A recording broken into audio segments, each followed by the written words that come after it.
Ladies and gentlemen, welcome to the exclusive interview. Today we will be hosting d-Haussy Foundation CEO, d-Haussy. Charles, welcome. Thank you so much for having me. Excited to be here. Charles, just tell us little bit about yourself and your role in the foundation. Absolutely. So I joined the foundation a few months ago, the d-Haussy Foundation, which is a not-for-profit organization based out of Switzerland. And our focus is really on being an active part of the community of the d-Haussy protocol, which is a decentralized exchange. So focusing on perpetuals and adding some new products in the coming months in terms of trading. So the vision of the foundation is really to enable as much financial opportunities for people to make sure that they can leverage the benefit of decentralized finance and DeFi overall. Before that, before the d-Haussy Foundation, I was with Consensus.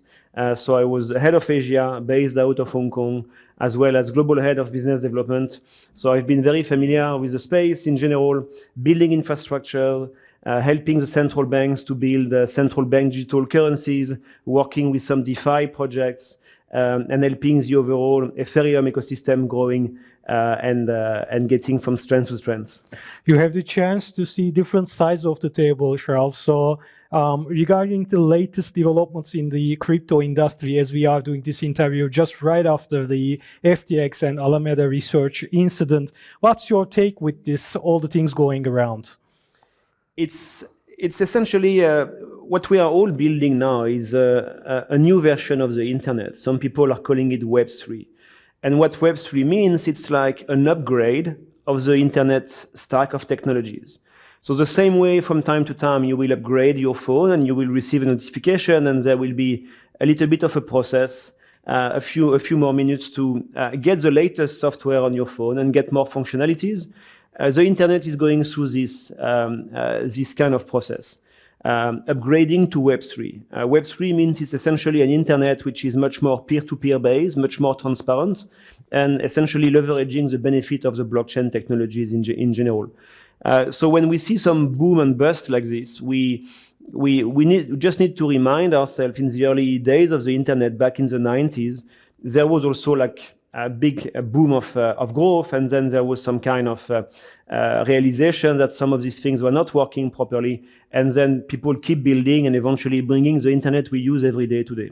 So in this context, what happened last week, in my personal view, is essentially a demonstration that centralized finance does not work. Mm-hmm. What we've seen is centralized exchanges working with the digital assets, such as crypto, having operations which were not transparent, having operations which were very complicated, extremely leveraged, and getting confused with the basics of not playing with the customer funds.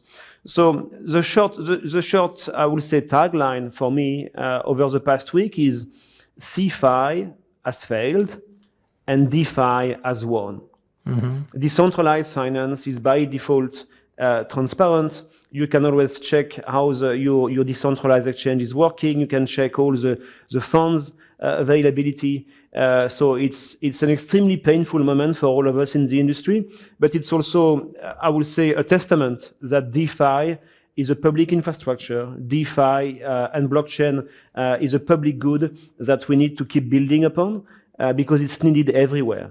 And the drama we had with FTX could be, again, appearing in some other countries and essentially harming the trust of the people in the industry, but also some investors losing some of their assets. So it's not good news, but it's essentially for me a good reminder that what we are building in the Web3 industry is very, very important. And the sad events of the past days have demonstrated that DeFi is certainly part of the solution for the future. Yeah, as you have been with the government for a while, I know that you have a certain understanding of the mindset of the regulators as well. Do you think these events will kick off some hard regulation? So I was head of fintech with the Hong Kong government for some time before joining full-time the blockchain space. it will certainly bring more attention. It's also an opportunity for us in the industry to re-engage and stay engaged with the regulators. And I think what really stands out to me is possibly as an industry, we've been talking about DeFi, but it's a time now to show DeFi. And I think DeFi essentially fits with many of the requirements regulators want to implement in several countries. But it's our duty now to engage with the regulators and show them, okay, you want to have like segregation of custody between the exchange and the user funds. That's something you can apply extremely easily and in a programmatic way in decentralized finance, in DeFi. You want to make sure the custody is made in a certain way, or maybe the custody is made in a specific country, for example, following certain rules. A lot of the rules regulators would like to see implemented can be implemented by decentralized finance. So it's a time for us now not to only speak about the benefits, but demonstrate and show those benefits. Right. And I think it's gonna resonate very well with the regulators. And I foresee probably a future where there will be people accessing the decentralized finance space via multiple doors, in a way. Some people will come in DeFi maybe with their non-custodial wallets, such as MetaMask or some others. And some others maybe will be using regulated entities, and these regulated entities will have half of their offering, which will be centralized offering, for example, and the other half of their products will be essentially decentralized products. So you can imagine of a bank having part of its backend as a centralized database, and maybe the other part of the backend will be public networks to give access to DeFi, following the guidance of regulators. Right. So we've seen already in different parts of the world regulators experimenting with central bank digital currencies, CBDCs. So it really gives us a very strong signal that the money we have in our bank will very soon be available as it is today in China via some blockchain networks. But also thinking that after bringing the national currencies on public networks or blockchain networks, then financial services will also find their space. And we've seen a few weeks ago the MAS in Singapore experimenting with lending and borrowing protocols on DeFi. So there is really good hope. We just need to stay engaged everywhere where teams and Web3 people are operating to engage a conversation with the regulators. I think the regulators are as shocked as we are, and we are all working in the same directions to find proper frameworks so that innovation can keep thriving, and so that regulations is mindful of the reality of the market. Right. And if regulations are too hard in one country, there is always a risk to see users going elsewhere. Sure. And eventually, it's not fulfilling the mission of a domestic regulator. If your regulations are too hard and eventually your people get into troubles overseas via some other services, it's not really productive. So we really have to think and demonstrate so that we can engage and make sure that the regulations progress in the right direction. Yeah. Charles, as you have mentioned, this couple of weeks have been a proof of value proposition for the DeFi. When we look at many DeFi organizations, most of them are highly decentralized, but of course there are some centralized elements still in some of them, and this applies to you as well. And just to make it more decentralized, you have been going through a new version. At what stage are you in this process? How is the version 4 going? Absolutely. So d-Haussy was born in 2017. It has been going through different iterations. And the version 4, the V4 as we call it, is being built right now. The version 4 will be essentially a new generation of blockchain. So it will be a blockchain dedicated to d-Haussy users and d-Haussy protocols. And it will be built on the Cosmos SDK. So it means it's going to be a sovereign chain and enabling all kind of new innovation. And one of the reasons we are building this own chain is to essentially keep progressing in the roadmap of decentralization. As you mentioned today, even though Web3 and DeFi is so-called decentralized, there is still some core components which might be in some cases and some platforms still very much centralized. So what we want to achieve with the version 4 of the protocol is essentially decentralizing the order book, decentralizing the sequencers, and decentralizing the chain as well. So it really brings like a full decentralized platform, which can become a public good and enable a new kind of dynamics around composability.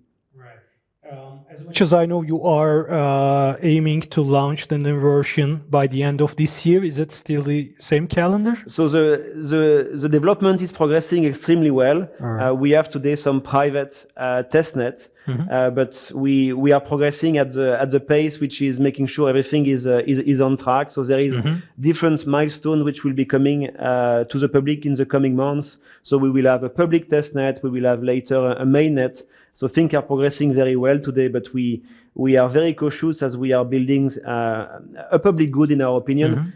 So it has to be built the best way without any time pressure of any kind. Yeah. Today people can still use d-Haussy. It's just the upgrade of the version will come when the developers and the community will be ready for it. Yeah. Can you elaborate a little bit on why you are going for a dedicated blockchain and why you are choosing Cosmos? What will be the benefits for the community? Absolutely. d-Haussy has been very user focused and product focused from the get-go. And what happens in blockchain when you build your application level, so to say your dApp, essentially you put your application and you make it sit onto a blockchain. It can be Bitcoin, it can be Ethereum, it can be your own chain. The views of the engineering team was that essentially the pace of progress on public networks such as the Ethereum mainnet or layer 2 was not progressing at the same pace as our own platform was progressing. So we were in a situation where eventually we were waiting for underlying blockchains to deliver in terms of throughput, deliver in terms of functionalities to enable our products. So the decision was made after consultation with many people from the community and very in-depth research to eventually build our own blockchain, so that we are not dependent on other other products and chain progress to progress on our own product. And building your own chain means that you can have a chain which is dedicated to your use case. If you think about it, building on Ethereum, building on layer 2s, these blockchains or layer 2 chains are essentially multi-purpose chain. So they do a lot of trade-off in order to be able to accommodate as many use cases as possible. In our case, at d-Haussy, we are building the biggest essentially decentralized exchange. That's really the mission we are upon to. And we have the opportunity with the d-Haussy chain to essentially have a chain which is dedicated to our use case, which is a use case of trading, so that we can essentially get everything we need in terms of security, in terms of programmability, in terms of velocity, in terms of gas fees. All of these can be adjusted exactly to what we need, rather than building on a chain which is designed to accommodate as many applications as possible. Great. So last but not least, as you are in Turkey today, what potential do you see in Turkish markets, as we have been writing a lot about the interest for the crypto in Turkey is high, and we have been seeing some statistics showing that Turkey is somehow very much into that crypto area. So what's your take about the Turkish market's potential? Just before joining you, I was at the Istanbul Blockchain Week, right? And I can tell you it was just buzzing, just really crowded space, a lot of energy. So the energy is definitely here. And even though we are in a very complicated week from the industry globally, I can tell you here in Turkey, the energy and the builders are at full fire at building and connecting things. I think also Turkey, sitting in the terms of geographies between two worlds, is a perfect, I would say, field for technologies and global technologies to expand, connecting Europe and Asia, and that's a great, I would say, element for success as well. I've met with really successful and very talented engineers also this morning, so that was very exciting. Another component which is important. And also there is this culture of crypto. From the early days, there was some big contributors to the space here, which have been building the ecosystem, and this ecosystem is growing. I think a Turkish version of CoinDesk is another testament of how people are eventually very supportive and bullish on the space here. So yes, it's a lot of different components and which are bringing together a very bullish case for the Turkish crypto space. And I know Istanbul is one of the candidates for the next DevCon, this Ethereum global conference. So sure. I wish all the best to the application of Istanbul.